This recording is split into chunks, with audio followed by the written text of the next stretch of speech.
There is a death investigation at a home in Brentwood on Chadbourne Avenue. Right now, we do know that there are two victims. We're told a 78-year-old man and a 68-year-old woman. The LAPD homicide unit is on the scene. At first glance, Rob Reiner's Brentwood mansion looked untouched, sunlit, orderly, ordinary. Then the doors closed. Investigators stepped inside, and assumptions began to fall apart. Rob Reiner and his wife, they were found dead inside of their Brentwood home. And now a murder investigation is underway. Police say they initially began this investigation, which later developed into a murder case. What followed wasn't the chaos people expected, but a trail of quiet details that raised harder questions. Rob is dead, but their mansion feels alive. As the investigation widened, so did the shock about what was found, what wasn't, and how a place that felt safe became the center of a tragedy no one saw coming. The truth challenged everything the house seemed to promise. The house that didn't warn anyone. By this time, the world already learned about a beloved director's literal final scene. Rob Reiner and his wife, Michelle Singer Reiner, were found dead inside their Brentwood, Los Angeles home on a Sunday afternoon. Emergency responders arrived after a medical call was placed. What they discovered instead was far more serious. Both were pronounced dead at the scene. Police later confirmed the case was being treated as a homicide. The couple had been married for decades. Their home was not isolated or abandoned. It sat in one of Los Angeles's most desirable neighborhoods, quiet streets, well-kept properties, and neighbors who were used to seeing famous names without drama. Nothing about the address suggested danger. Authorities say there were no immediate signs of forced entry. No broken doors, no smashed windows. The investigation was taken over by homicide detectives who began interviews and secured the home as a crime scene. As news spread, shock followed quickly. Not because tragedy never happens in wealthy neighborhoods, but because this one came without warning. Then, investigators stepped inside. The house did not feel like a crime scene. It felt like a home that had been interrupted. Furniture sat where it belonged. Nothing appeared overturned. No obvious signs of chaos or panic greeted the first officers through the door. There were no visual cues that something violent had taken place. The space looked lived in, comfortable, and familiar. The kind of place where people expected to return by evening. Light came through the windows naturally, untouched by the weight of what had occurred. Hallways were clear, doors were open. The stillness was not eerie at first. It was ordinary. That was the unsettling part. In many violent crimes, destruction tells part of the story. Broken objects suggest struggle. Damage explains fear. But here, there was very little to explain anything at all. The absence of disorder forced investigators to rely entirely on details, placement, timing, and silence. Personal items remained where they were left. A jacket draped over a chair, shoes near an entryway, everyday objects that suggested routine, not alarm. The house didn't show signs of someone trying to escape or fight back. It showed signs of a normal day that simply ended. The kitchen looked untouched. No drawers pulled open, no mess on the counters. The refrigerator hummed quietly, indifferent to the gravity of the moment. Nearby, paperwork and calendars still pointed toward a future that would never arrive. Nothing had been crossed out. Nothing paused. Upstairs, bedrooms told the same story. Beds were made. Lights were off. The rooms did not feel abandoned. They felt temporarily empty, as if the occupants had stepped away. It was the kind of space that makes absence feel louder than any noise ever could. Outside, the neighborhood remained calm. Trees moved gently in the breeze. Cars passed as usual. Neighbors would later say they noticed police activity but heard nothing alarming beforehand. No screams, no calls for help, no disturbances that would have drawn attention before it was too late. That calm became part of the mystery. As authorities moved through the house, they documented everything carefully. Photos were taken, measurements recorded. Every detail mattered precisely because so little was out of place. When nothing looks wrong, even the smallest inconsistency becomes important. The lack of forced entry raised questions. So did the lack of visible struggle. Investigators did not rush conclusions. They treated the house not as evidence of chaos, but as evidence of control, or at least the appearance of it. This was not the kind of home people associate with horror. It was not dark or hidden. It was open, well-lit, and familiar. It carried the weight of a life built over decades, not the warning signs of imminent tragedy. That contrast stayed with everyone who entered. The house had been a place of privacy and comfort for years. It had hosted family moments, celebrations, quiet mornings, and long evenings.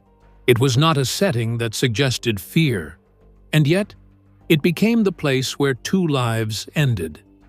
For the public, that detail became one of the most disturbing elements of the case. People expect danger to announce itself. They expect violence to leave marks.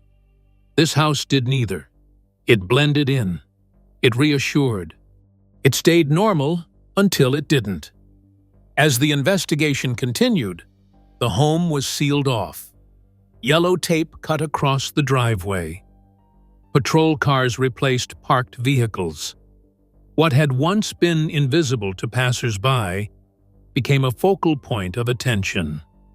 Still, even then, it looked unchanged. The house did not reflect what had happened inside, and that is what lingered. The idea that a place can look safe, feel familiar, and still hold tragedy without visible warning. The realization that horror does not always arrive loudly or leave destruction behind. Sometimes it arrives quietly, leaves everything intact, and forces the truth to be uncovered piece by piece.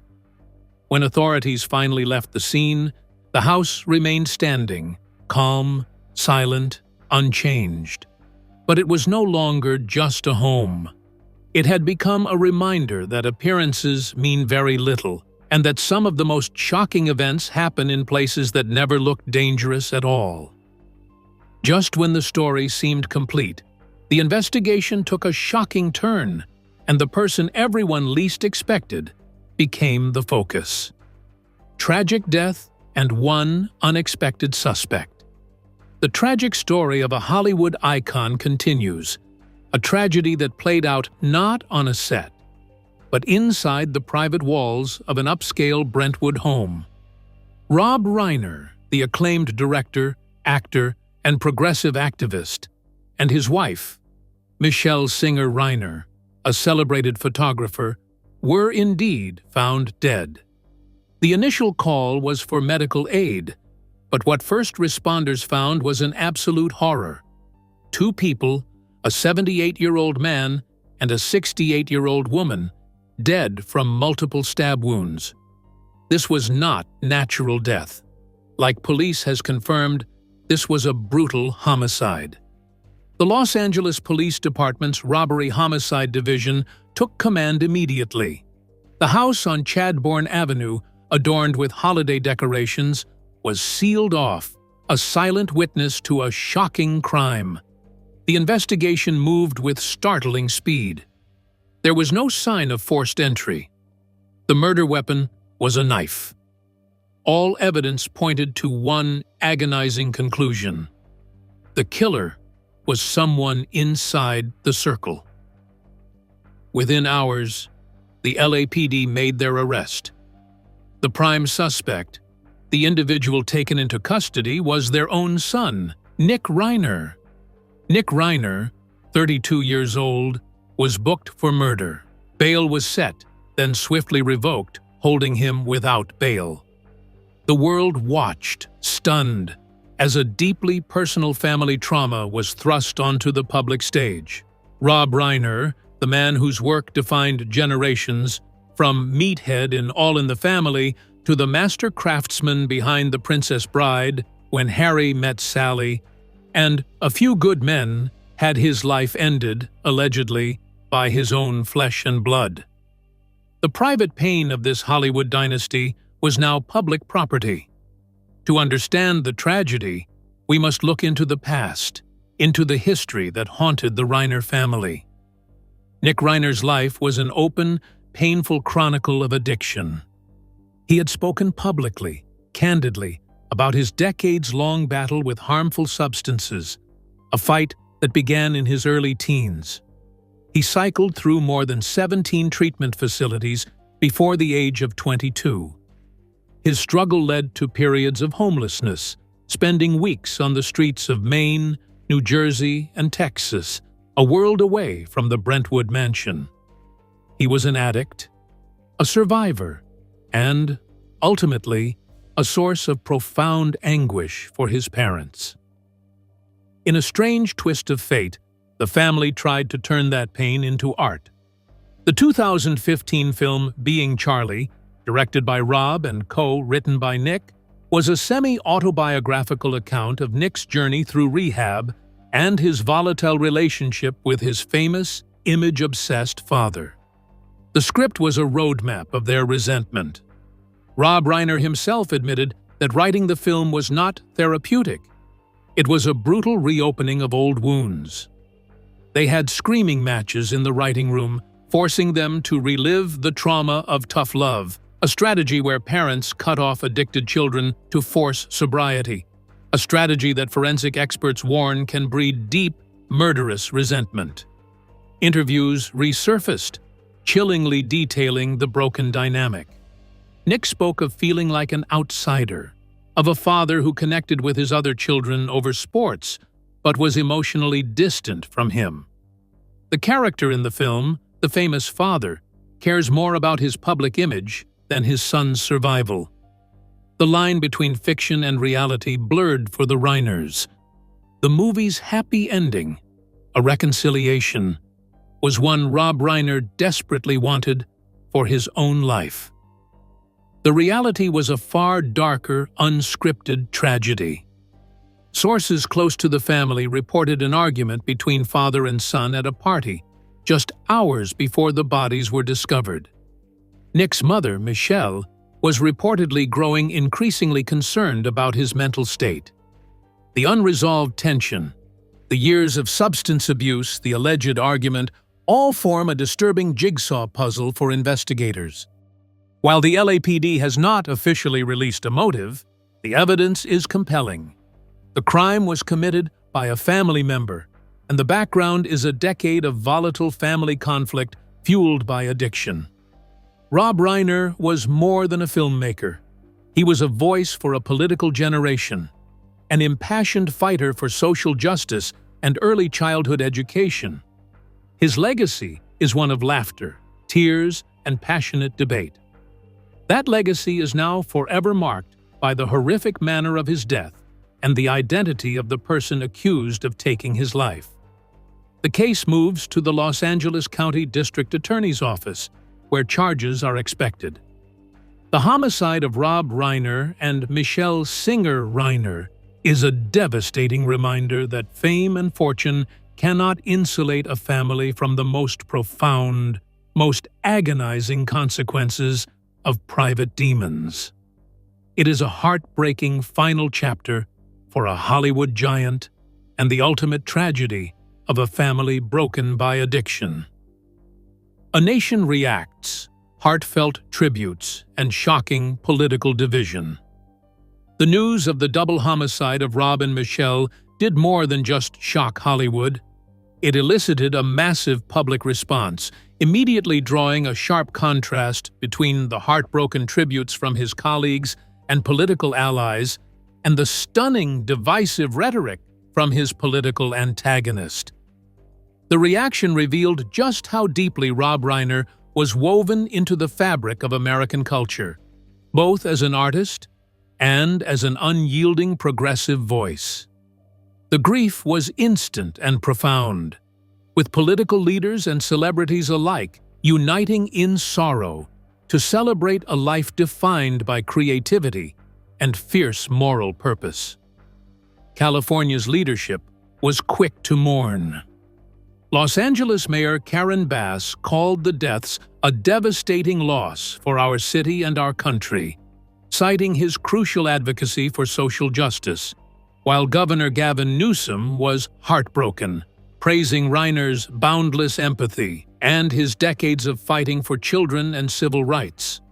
The loss was felt at the highest levels of the Democratic Party, with former U.S. President Barack Obama and his wife Michelle saying they were heartbroken, and Obama noting Reiner's deep belief in the goodness of people and his commitment to putting that belief into action.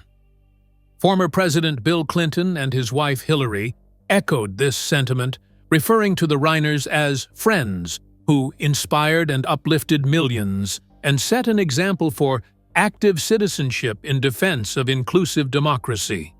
The creative community likewise mourned one of its most significant figures. SAG-AFTRA President Sean Astin, who worked with Reiner as a child in Stand By Me, honored him as one of the most significant figures in the history of film and television.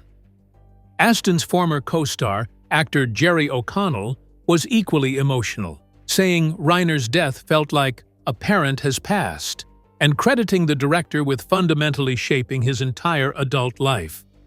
Actor-director Ben Stiller called the death a huge loss, and comedian Eric Idle, who had reportedly spoken to Reiner just hours before the bodies were discovered, described him as a lovely man. Even actor James Woods, who had starred in the Reiner-directed Ghosts of Mississippi, expressed his utter devastation over the terrible event. These tributes confirmed Reiner's stature, acknowledging his moral courage and dedication to humanity that transcended his professional success. This genuine national moment of grief and reflection was immediately and shockingly juxtaposed against a political attack from President Donald Trump.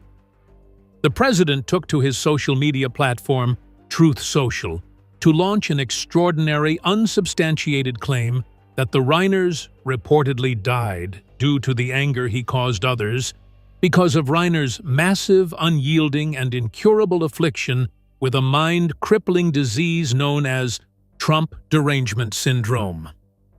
The post, which offered no evidence and focused entirely on the director's political opposition to the president, was widely seen as a grotesque exploitation of a double homicide. Later that same day, Trump doubled down on his comments, referring to Reiner as a deranged person and claiming the director was very bad for our country, specifically accusing him of being one of the people behind the Russia hoax. The president's reaction drew immediate and furious condemnation, transcending party lines. Both Democrats and Republicans, including critics and former allies of Trump, called the comments inappropriate and horrific. Prominent Republican figures, including Representative Marjorie Taylor Greene, stated simply, "This is a family tragedy, not about politics or political enemies," while Republican Representative Mike Johnson advocated for political leaders to appeal to our better angels. Governor Newsom, upon seeing the president's post, simply wrote, "This is a sick man." Others described the post as disgusting, vile, and a new low. The divergent reactions to Rob Reiner's death highlighted his immense stature across both the cultural and political arenas, serving as a raw, painful illustration of the chasm in contemporary American political discourse, even in the face of unspeakable tragedy. But before the tragedy, before the headlines from Brentwood, there was the career. A director's unbeatable streak. Rob Reiner's journey through Hollywood is one of the most remarkable stories in American cinema. He didn't just participate in film, he redefined it, moving from television stardom to a directorial run that is almost unmatched in its quality and sheer variety. His career trajectory is defined by a series of audacious breakthroughs, moments where he didn't just meet expectations, but smashed them, one genre at a time. Reiner first achieved widespread fame in the 70s as Michael "Meathead" Stivic on the groundbreaking sitcom All in the Family. This role earned him 2 Emmy Awards and made him a household name. But Reiner knew the small screen was only his launching pad. His ambition was always the director's chair, the place where true cinematic authorship is forged. His transition from acting in a foundational TV show to directing a foundational film is his first great breakthrough. That moment arrived in 1984 with his feature directorial debut, This is Spinal Tap. This film was a cultural and comedic event. It didn't just star in a new genre. It essentially invented the modern mockumentary. Reiner, playing the documentary filmmaker Marty Dibergi, took a fictional British heavy metal band and gave them a completely authentic, fly-on-the-wall depiction of incompetence, bloated egos, and technical mishaps. It was almost entirely improvised, showcasing Reiner's genius for controlled chaos and quick wit. Spinal Tap gave the world one of its most quoted lines, "These go to 11, and permanently altered the landscape of comedy filmmaking. Having conquered satire, Reiner then executed his next major breakthrough, proving his emotional depth. In 1986, he adapted Stephen King's novella The Body into the film Stand By Me. This was a profound, heartfelt drama about 4 boys searching for a dead body. It was an exploration of friendship, mortality, and the end of childhood innocence. Reiner stripped away the horror elements, focusing instead on the honest, nostalgic, and often melancholic dialogue between the young leads. He showcased a master's touch for drawing out raw performances from his actors, turning a macabre premise into a timeless coming-of-age classic. The year 1987 brought a stylistic U-turn and perhaps his most unexpected hit, The Princess Bride. This film was a pure, joyful, and brilliant fairy tale. Reiner approached the source material, a fantasy story written by William Goldman with a knowing, postmodern wit, mixing sword fights, true love, giants, and high adventure. It defied easy categorization, blending comedy, romance, and fantasy into a perfect, endlessly quotable blend. As You Wish and Inconceivable became instant parts of the American lexicon, cementing the film's status as a generational favorite. His next masterpiece came in 1989, When Harry Met Sally. With this film, Reiner set the gold standard for the romantic comedy. He took the simple premise, "Can men and women truly just be friends?" and explored it through years of witty, highly relatable dialogue between Billy Crystal and Meg Ryan. The famous climactic scene at Katz's Delicatessen, which featured Reiner's own mother, Estelle Reiner, delivering the iconic line, became a cornerstone of film history. When Harry Met Sally was an immediate classic that critics still point to as the template for smart, adult romantic filmmaking. Reiner closed his decade of creative dominance with 2 powerful films that cemented his dramatic range. In 1990, he returned to Stephen King for the terrifying thriller Misery. This was not the supernatural horror King was known for, but a claustrophobic, intense, 2-person psychological study. Reiner's taut, focused direction earned Kathy Bates an Academy Award for her chilling performance as the obsessed fan, Annie Wilkes. His final major breakthrough of this period was the 1992 courtroom powerhouse, A Few Good Men. A high-stakes military drama, the film was packed with star power. Tom Cruise, Demi Moore, and Jack Nicholson, and centered on a military tribunal. Reiner expertly controlled the tension, building to one of the most famous confrontations in cinema history, culminating in Jack Nicholson's explosive, iconic line, "You can't handle the truth."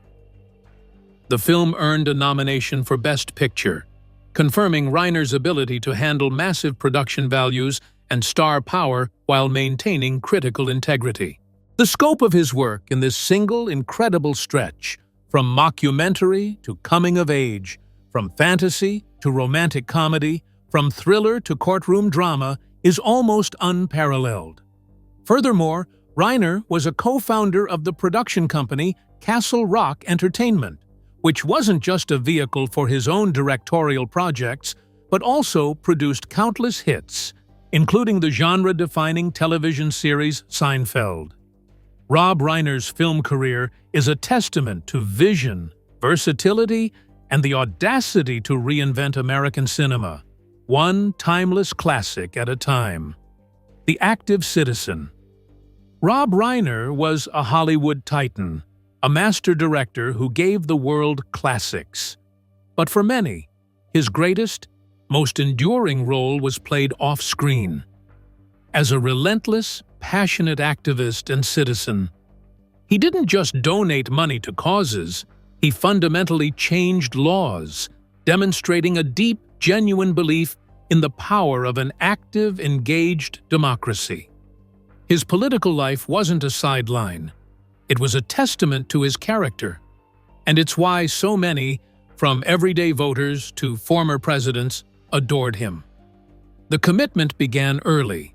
As the radical, liberal meathead in All in the Family, Reiner was already using his platform to spark debate on race, bigotry, and politics.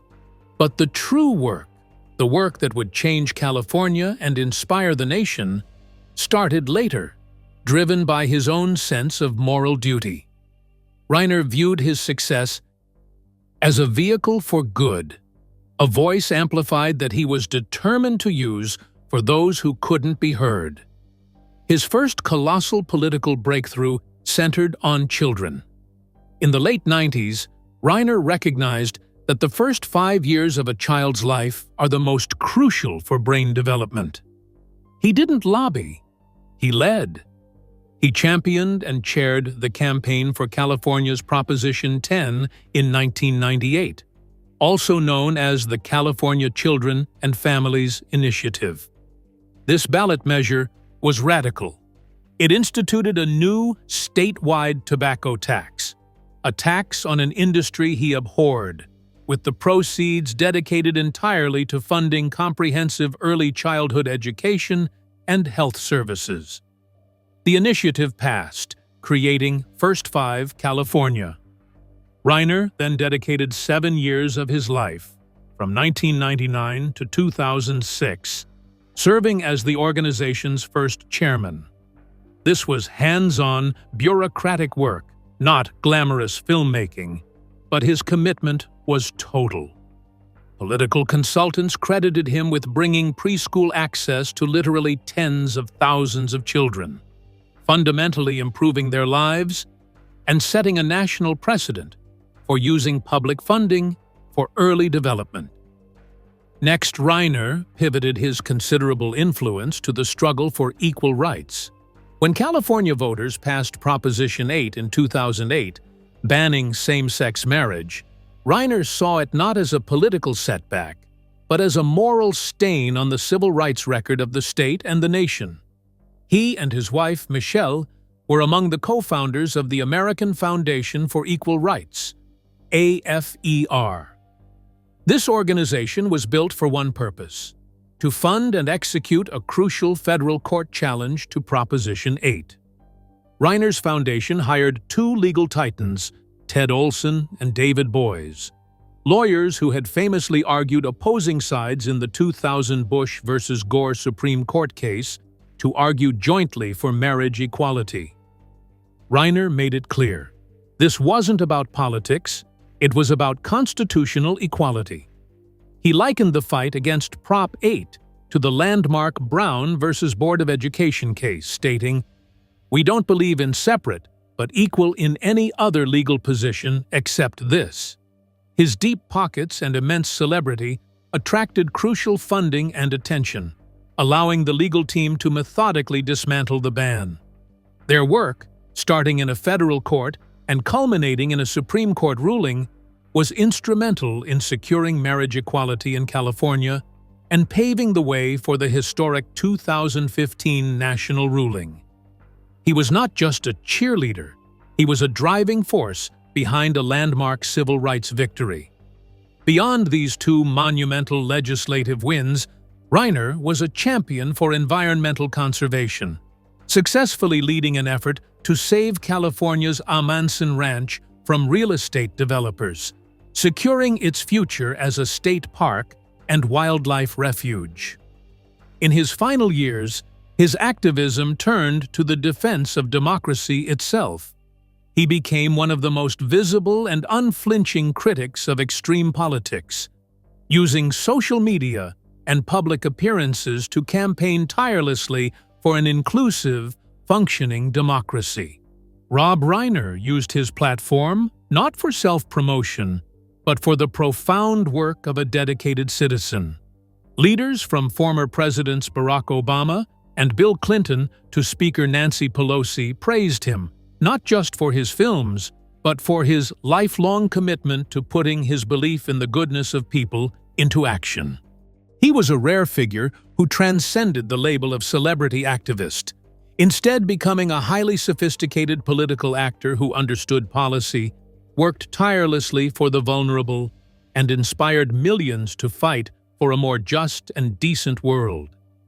His political legacy is not measured in box office receipts, but in the tens of thousands of California children who got a better start, and the millions of Americans who gained the right to marry the person they love. That moral courage and dedication to humanity are what truly cemented Rob Reiner as an American icon.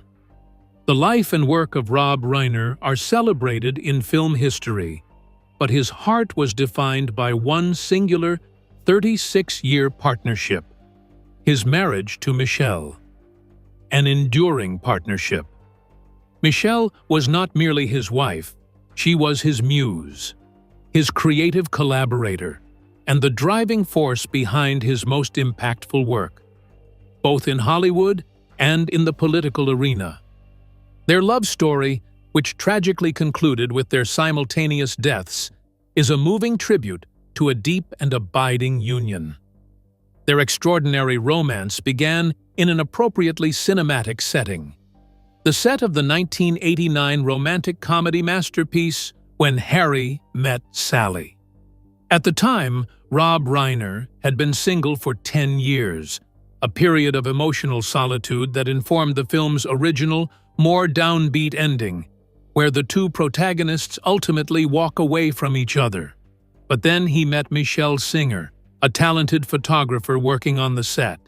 The effect of their immediate, deep connection was so profound that it literally changed the course of movie history.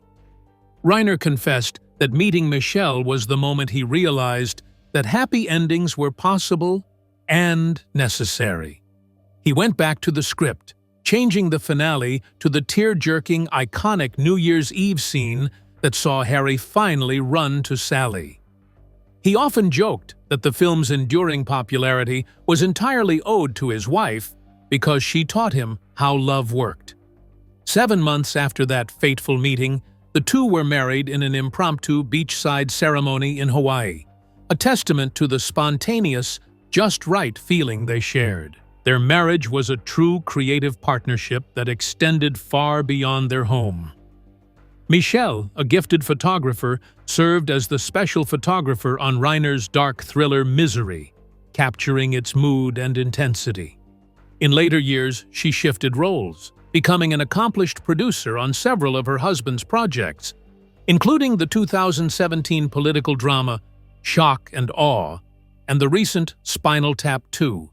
The End Continues. Their creative lives were completely intertwined, built on mutual respect and shared artistic vision. Beyond the cameras and the cutting room, Michelle was Rob Reiner's Bunsen burner, as he often said, the one who lights the flame for his relentless political activism. She was an irate citizen, driven by a fierce dedication to justice, inspired in part by her mother, a Holocaust survivor. Together, they channeled their wealth and influence into world-changing causes, co-founding the American Foundation for Equal Rights, AFER, which provided the funding and strategy for the landmark legal challenge that secured same-sex marriage rights in California and paved the way for the national victory. Rob might have been the public voice, but Michelle was his indispensable partner, his intellectual resource, and the moral compass that constantly guided their philanthropic work. The Reiners built a beautiful life and welcomed 3 children, Jake, Nick, and Romy, in addition to Rob's adopted daughter, Tracy, from his previous marriage. Their family photos and accounts from friends reflect a closeness built on enduring love, a love that transcended the normal pressures of Hollywood fame. The tragic, violent end to their lives is an agonizing contrast to the warmth and light they projected into the world. They were a couple who championed empathy, fought for the vulnerable, and inspired millions.